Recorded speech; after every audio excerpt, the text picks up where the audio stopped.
নৌযান শ্রমিকদের লাগাতার ধর্মঘটে বন্দরে বন্দরে পণ্য খালাস বন্ধ রয়েছে। চাঁদপুরের মেঘনা নদীতে এমভি আল বাখেরা জাহাজের 7 খুনের ঘটনায় জড়িতদের বিচারের দাবিতে বৃহস্পতিবার রাত 12টার পর থেকে এই কর্মবিরতি শুরু হয়। ধর্মঘটে চট্টগ্রাম বন্দরের বহির্নোঙরে 20টি বড় জাহাজে আটকে পড়েছে প্রায় 4.5 লাখ টন আমদানি পণ্য। এছাড়া বহির্নোঙর বড় জাহাজ থেকে পণ্য নিয়ে দেশের বিভিন্ন নৌপথে যাওয়ার সময় আটকে আছে 770টির মতো লাইটারের জাহাজ, যেগুলোতে 10 লাখ টনের মতো বিভিন্ন পণ্য রয়েছে।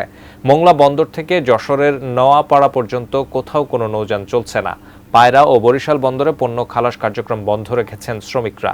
কর্মবিরতি দীর্ঘায়িত হলে নিত্য প্রয়োজনীয় দ্রব্যের দামে প্রভাব পড়ার আশঙ্কা রয়েছে বলে দাবি করছেন ব্যবসায়ীরা।